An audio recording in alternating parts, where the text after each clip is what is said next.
अब नहीं बोला जाएगा साहब, बोला नहीं जा रहा, 3 दिन में कुछ नहीं कहा। किस लिए होती है जो है, पब्लिक की मदद के लिए होती है ना पुलिस। 50,000 रुपये गाड़ी दे आओ और तुम ले आओ। 1.25 घंटे तक उन लोगों ने हमें बेरहमी से मारा है, कोई मदद नहीं पहुंची वहाँ पर किसी की भी।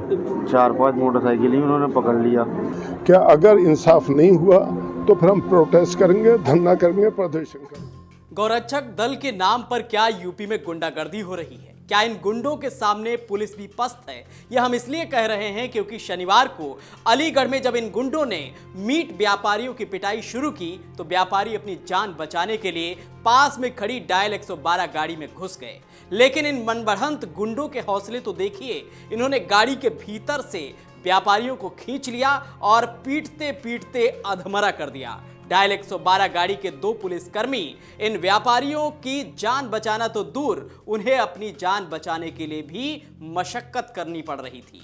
अलीगढ़ के थाना अकबराबाद क्षेत्र में अल हदादपुर के पास भीड़ के गुस्से का शिकार हुए जेएन मेडिकल कॉलेज में भर्ती 4 मीट व्यापारियों को सोमवार को कुछ होश आया। होश में आने के बाद अपने साथ हुए खौफनाक घटनाक्रम की दास्तान बताई। घायलों ने बताया कि हमलावरों के आगे मौके पर मौजूद 2 पुलिसकर्मी भी लाचार खड़े रहे। बचने को पीड़ित पुलिस की 112 नंबर गाड़ी में घुसे, लेकिन हमलावरों ने पीड़ितों को गाड़ी में से खींच लिया। जब घायल अपने साथ हुए घटनाक्रम को बता रहे थे तो परिजनों के भी आंसू निकल आए। वह सिर्फ इंसाफ की गुहार करने लगे। 2 दिन पहले अलीगढ़ के अहलादातपुर में मीट व्यापारियों पर भीड़ ने हमला कर दिया। 4 मीट व्यापारियों को बेतहाशा मारपीट कर घायल कर दिया। उन्हीं में से एक यहाँ जेएन मेडिकल कॉलेज में भर्ती हैं, अकील। मैं आलमबार से फैक्ट्री से गाड़ी लेकर आ रहा था अपनी, तो मैं जब पेनल्टी के लिए मुड़ा तो 2 मोटरसाइकिल मेरे पीछे लग गई। उन्होंने मुझे आगे से रोक लिया गया और बोलेगा भी 2 शख्स मेरे पास है, कागज़ भी हैं मौजूद, जो डॉक्टरी के कागज़ भी हैं सर। मैंने जो माल ले आती हैं उसका माल के कागज़ भी हैं वहाँ पर। उन्होंने नहीं सुनी हमारी, और 100 नंबर 112 नंबर गाड़ी आई थी, हमने उनको रोका, वो भाग गई गाड़ी। उसके बाद में फिर वो 20 मिनट के बाद में आई, जब वो हमें मार रहे थे बहुत बुरी तरीके से, तो हम उसमें गाड़ी में घुस गए अंदर 112 नंबर गाड़ी में। उन्होंने जो पुलिस वालों ने हमें बाहर फेंक दिया, खींच के बाहर फेंकने लगे। हम निकल नहीं रहे थे, वो सीट बेल्ट होती है तो पकड़ लिया मैंने सर। वो रोड़ा बजा रहे सिर में, हाथों में, पैरों में, बहुत मारा बेदर्दी से। साहब हमें नहीं चाहिए कुछ भी, ना हमें कुछ चाहिए, हमें सारी इंसाफ चाहिए खाली बस। सब में पहले मुझे ही ले गए मलखान, तब मलखान जो डॉक्टर थे वो कहने लगे साले गाय काटते तुम्हें भी काटेंगे ऐसे ही।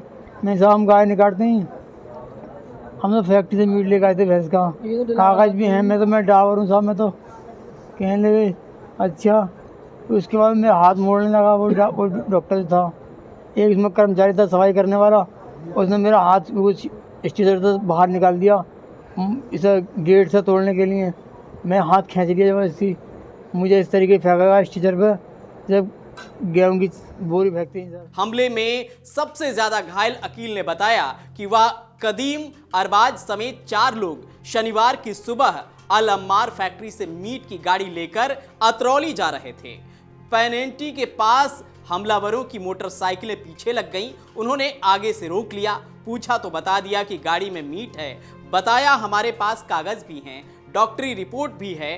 बात को अनसुनी करते हुए हमलावरों ने चारों को पीटना शुरू कर दिया। बोले 50,000 रुपए दो और गाड़ी ले जाओ। हमने कहा इतने पैसे हमारे पास नहीं हैं। इस दौरान 112 नंबर गाड़ी वहां से गुजरी, हमने उसे रोका तो वह नहीं रुकी। हमलावर रुक रुक कर पीटते रहे। 20 मिनट बाद गाड़ी वापस आई। हम लोग गाड़ी की ओर जान बचाने के लिए दौड़े, गाड़ी में घुस गए, लेकिन पुलिस वालों ने हमें गाड़ी से बाहर निकाल दिया।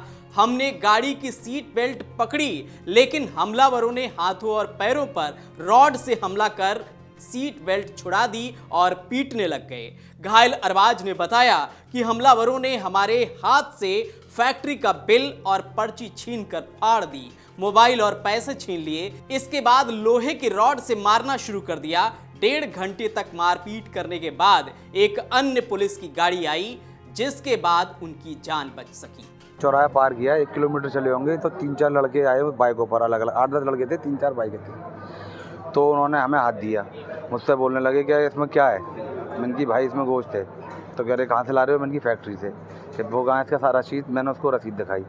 रसीद दिखाने के बाद उसको डॉक्टरी मायने का बिल दिखाया, रसीद दिखाई, तो कहने लगा कि हाँ ठीक है। मैंने कि जाए कि नहीं, रुको अभी भाई आ रही। उसके भाई के इंतज़ार में 3-4 मिनट गए। उसके भाई जो आया तो उसने आती बोला देख के रहे मारो इनको। उसने सीधा हमको मारना शुरू कर दिया। जब मारना पीटना चालू किया उन्होंने, तो वहाँ से पुलिस की जिप्सी गाड़ी जा रही थी, हम उसके पीछे भागे तो वो पुलिस वालों ने गाड़ी को आगे बढ़ा दिया। वो रुके नहीं। 20-25 मिनट के बाद जब तक उन्होंने हमें बहुत मारा, वो जिप्सी आई फिर रोकी उन्होंने, हमारी कोई मदद नहीं कर रहे। फिर 1.25 घंटे तक उन लोगों ने हमें बेरहमी से मारा है, कोई मदद नहीं पहुंची वहाँ पर किसी की भी। इनकी मांग क्या थी, क्या चाहते थे? मांग ये थी, वो हमसे बोल रहे थे कि गौ कशी बता रही है, इसमें गाय का गोश्त है। इनकी सर इसमें सारी चीज़ें आएंगी बिल में, चाहो तो चेक कर सकते हो। और पैसे मांग रहे थे वो हमसे। कितने पैसे? कह रहे थे इसमें पैसे दो, हमें पैसे देकर जाते हैं। हमने कहा भाई पैसे वैसे होगा कोई हमारे पास, हमें पैसे जो हैं 50,000 रुपये वो मांग रहे थे, लेकिन इतने पैसे थे नहीं। उन्होंने मारपीट करना शुरू कर दिया हमसे। मोबाइल छीने, पैसे छीने जेबों में से पहले तो। छीनने के बाद में जब माल लगाई उन्होंने, बहुत लठिए और रॉड ही लोहे की। रैपट वाली जिप्सी आई थी, 12 नंबर 112, उस जिप्सी में 1-1.5 घंटे बाद वो उसमें बैठे हम। बैठने के बाद में उसमें से ही खींच लिया। पुलिस वाले कह रहे उतरो नीचे, उतरो तो उतार दिया पुलिस वालों ने। फिर मारा उन्होंने। फिर जब आई थी आधे घंटे 1.25 घंटे बाद, फिर दूसरी जिप्सी जब उन्होंने निकाल के ले गए। सूत्रों से मिली जानकारी के मुताबिक अब इस बात की भी पुष्टि हो चुकी है कि अतरौली के मीट व्यापारियों द्वारा ले जाया जा रहा मांस भैंस का ही था। पुलिस सूत्रों के अनुसार इस बात की पुष्टि मथुरा प्रयोगशाला को भेजे गए नमूने से हो चुकी है। मथुरा से लाई गई रिपोर्ट एसपी देहात अमृत जैन को भेजी गई। अब इस रिपोर्ट के आधार पर अब मीट व्यापारियों पर दर्ज हुए गोवंश निवारण अधिनियम के मुकदमे में निर्णय लिया जाएगा। थानाध्यक्ष धीरज कुमार का कहना है कि टीम वहां से रिपोर्ट लेकर आ रही है। अधिकारियों के स्तर से उसके अध्ययन के बाद फैसला लिया जाएगा। इस घटना में मीट व्यापारी के पिता की ओर से दर्ज कराए गए वसूली और जानलेवा हमले के मुकदमे में पुलिस अब तक 3 नामजदों को जेल भेज चुकी है। लेकिन नामजदगी में शामिल कई नामों पर उठे सवाल के बाद पुलिस अब अज्ञात बवालियों की तलाश करने में जुटी हुई है। इसके लिए सीसीटीवी फुटेज से लेकर कॉल डिटेल रिपोर्ट खंगाली जा रही है, तो कुछ की लोकेशन देखकर उनकी संलिप्तता की जांच भी की जा रही है। तो वहीं विश्व हिंदू परिषद और बजरंग दल ने पैनेठी घटना से पल्ला झाड़ा है और कार्रवाई की मांग की है। 26 मई को आयोजित एक प्रेस कॉन्फ्रेंस में विश्व हिंदू परिषद के विभाग मंत्री मुकेश राजपूत ने स्पष्ट किया कि इस घटना से उनके संगठन का कोई भी लेना देना नहीं है। अब इस मामले में विपक्ष भी सरकार और पुलिस प्रशासन को घेर रहा है। 26 मई को पीड़ितों के समर्थन में विपक्षी दलों के कार्यकर्ता जुलूस निकालकर नारेबाजी करते हुए एसएसपी कार्यालय पर पहुंच गए। इस दौरान कार्यालय में प्रवेश करने से रोकने पर इनकी पुलिस कर्मियों से नोकझोंक और धक्का मुक्की हो गई। कांग्रेस के एक प्रतिनिधि मंडल ने भी अस्पताल जाकर घायलों से मुलाकात की। तो वहीं आजाद समाज पार्टी के अध्यक्ष और नगीना सांसद चंद्रशेखर भी अलीगढ़ पहुंचे और योगी सरकार पर कानून व्यवस्था को लेकर जमकर निशाना साधा है। वहाँ पे मत जाइए, जो कुछ हो सकता है करेंगे, लेकिन हमने वार्निंग भी दे दी है उनको कि अगर इंसाफ नहीं हुआ तो फिर हम प्रोटेस्ट करेंगे, धरना करेंगे, प्रदर्शन करेंगे। मुझे एक ज़रा शिकायत है, वो शिकायत ये है कि उधर से भी FIR लिखाई गई है जो गौकशी के नाम पर। जब पुलिस को ये बात मालूम है कि ये झूठी बात है, गोश्त भैंस का था, तो नहीं करें, लेकिन पुलिस को भी उन्होंने इल्ज़ाम लगाया, उसके खिलाफ भी किया 3 लाख रुपए से। तो ये तो पुलिस को, पूरी पुलिस और मैं कप्तान के सबकी बदनामी है। उन्हें ऐसे लोगों को छोड़ना नहीं चाहिए। अगर इसी तरह से अलीगढ़ में होता रहा तो ये बर्दाश्त नहीं किया जाएगा। उत्तर प्रदेश में जिस तरह की कानून व्यवस्था और उस कानून व्यवस्था में दलितों, पिछड़ों, मुसलमानों, अन्य धार्मिक अल्पसंख्यकों जिस तरह का हमला लगातार हो रहा है, आरोपी एसी के कमरे में सो रहे हैं और पीड़ित जो है न्याय के लिए गली गली चक्कर काट रहा है और न्याय नहीं मिल रहा है। रोज उत्तर प्रदेश में बहन बेटियों का अपमान हो रहा है, मारा जा रहा है, जलाया जा रहा है, कमजोर वर्गों को पेड़ पे लटकाया जा रहा है मार मार के। कोई इनको पूछने वाला नहीं, कोई सुनने वाला नहीं। कुछ दिनों पहले ऐसी एक घटना यहाँ हमारे पार्टी के सम्मानित राष्ट्रीय कोर कमेटी के साथी पूर्व मंत्री चौधरी महेंद्र सिंह जी और उनके परिवार के साथ भी इस तरह की घटना घटित हुई। उल्टा किस दबाव में, हालांकि मैं तो ये मानता हूँ कि पुलिस को किसी का दबाव नहीं लेना चाहिए, उनको न्याय संगत काम करना चाहिए, किस दबाव में उल्टा पीड़ित परिवार पर मुकदमा दर्ज कर दिया गया, ये चिंता का विषय था। सीनियर अधिकारियों से हमारी बात हुई, मुझे विश्वास है कि वो बिना किसी दबाव के न्यायपूर्ण कार्य करेंगे और जो झूठे मुकदमे किए गए हैं, चाहे चौधरी महेंद्र सिंह जी या अन्य किसी कार्यकर्ता के खिलाफ, उन मुकदमों को वापस लें, क्योंकि हम अपने कार्यकर्ताओं को अकेला नहीं छोड़ेंगे और ना ही हम इनको किसी तरह का इनके साथ दुर्व्यवहार या किसी तरह की जो है प्रशासन या पुलिस द्वारा कोई इस तरह की कार्रवाई करने की कोशिश की जाएगी तो हम लोग उसका डटकर सामना करेंगे। हम लोग अपनी पार्टी के सभी नेताओं के साथ खड़े। कल अलीगढ़ में जो हुआ वो भी आपसे छिपा हुआ नहीं।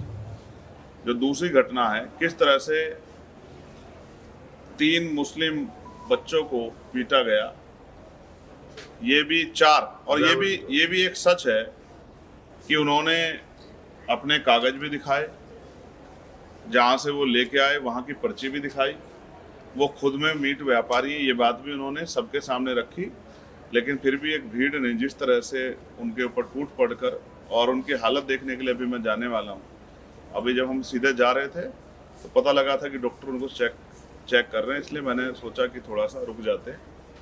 उनके सरों पे जिस तरह के घाव हैं, जिस तरह मुझे पार्टी के पदाधिकारी द्वारा बताया गया, उनके बॉडी पे जिस तरह के निशान हैं, जिस तरह की मारपीट उनसे की गई, मैं ये मानता हूँ कि ये कानून व्यवस्था पे एक बहुत बड़ा धब्बा है। ये भी बताया गया कि पुलिस की मौजूदगी में सब चीज़ें हुई। अगर आप ये सरकार भीड़ द्वारा व्यवस्था चलाना चाहती है तो ये संविधान पे बहुत बड़ा हमला है।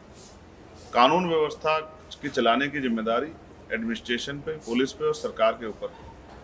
कोई भी भीड़ किसी को मार दे, पीट दे, हालांकि ये सत्य है कि उन पे कार्रवाई हो जाएगी, लेकिन उन बच्चों को कहाँ से वापस लाएंगे, उनके परिवार का क्या होगा।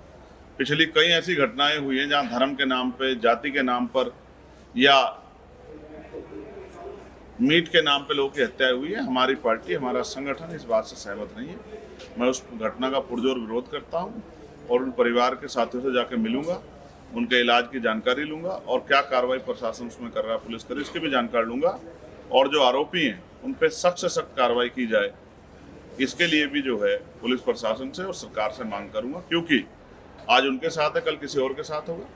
अगर हमने इस हिंसा को नहीं रोका, भीड़ द्वारा जो भीड़ की शक्ल में जो हिंसा की जा रही है, इसको नहीं रोका, तो कल किसी की भी जान को नुकसान हो सकता है। आप भी पत्रकार साथी हैं, आप भी जनता की आवाज़ उठाते हैं। किसी दबंग को, किसी सामंत को पसंद नहीं आया तो आप पे भी हमला कर सकता है।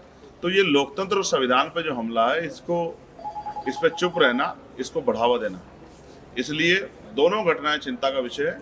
और हमारी पार्टी का स्टैंड है कि हम किसी भी अन्याय पे चुप नहीं रहते। हम इस अन्याय का मुकाबला करेंगे, सड़कों पे करना पड़ा सड़कों पे, और जब पार्लियामेंट चलेगी, पार्लियामेंट में भी इस अन्याय के खिलाफ हम लोग जोर शोर से आवाज़ उठाएंगे।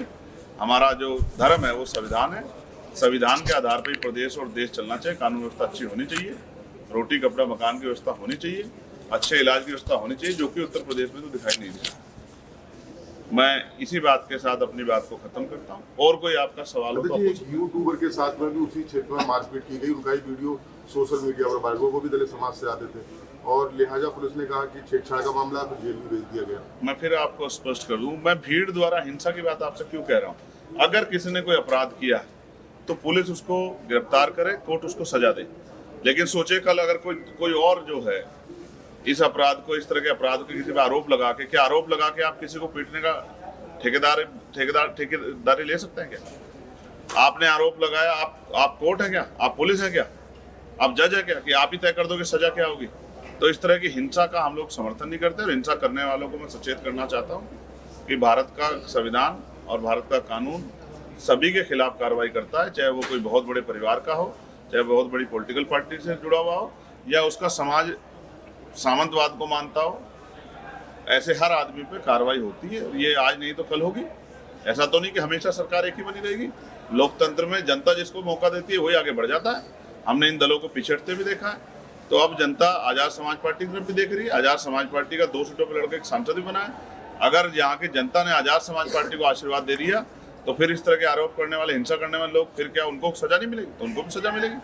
हम कानून को मानने वाले लोग हैं, संविधान को मानने वाले लोग हैं, बहन बेटियों का सम्मान करने वाले लोग हैं, ना किसी इस तरह की घटना का समर्थन करते और ना ही इस तरह की मारपीट को, हिंसा को सही मानते हैं। वरना हम पे भी बहुत बड़ा हजूम है कि हम लोग इस हजूम को लेकर जवाब नहीं दे सकते हैं। लेकिन मैं जिस व्यवस्था को हम लोग मानते ही नहीं है, उस व्यवस्था पे हम चले क्यों? हम संविधान को मानते हैं, पुलिस के साथियों के द्वारा ही न्याय कराएंगे, हम कानून के द्वारा ही सजा दिलाने का काम करेंगे आरोपियों को, हम अपनी लड़ाई को लड़ेंगे। लेकिन जिस तरह गरीबों की बेटियों पर, गरीबों की जमीन पे सामंतियों की निगाह है, ये सोच उनको बदलनी पड़ेगी। ना हम अपनी जमीन को जाने देंगे, ना हम अपनी बेटियों के सम्मान से किसी को खेलने देंगे। ये बात सब लोग सामंती समझते हैं। अध्यक्ष जी, मैं ये जानना चाह रहा हूं, दोनों घटनाओं पे आपने चिंता जताई, क्या दोनों घटनाओं को संसद में जब संसद शुरू, मैं आपको स्पष्ट कर दूं, जो ताकत अभी मेरे पास है कि पार्लियामेंट में सवाल पूछ के सरकार जवाब मांगना। आप जानते हैं जितने विषय शायद मैंने उठाए, शायद किसी मेंबर ऑफ पार्लियामेंट ने नहीं उठाए होंगे। मैं इन दोनों विषयों को उठाऊंगा और इसके बीच में भी अगर कोई ऐसा विषय आ जाएगा, चाहे वो पत्रकारों का हो, चाहे पुलिसकर्मी भाइयों का हो, चाहे सरकारी किसी कर्मचारी का हो, चाहे आम जनता का हो, किसी जाति धर्म का हो, उन सबको हम लोग उठाने का काम करेंगे। अगर आप ये वीडियो YouTube पर देख रहे हैं तो हमारे चैनल को सब्सक्राइब करें और बेल आइकन को दबाना ना भूलें। अगर आप Facebook पर ये वीडियो देख रहे हैं तो हमारे पेज को लाइक करें।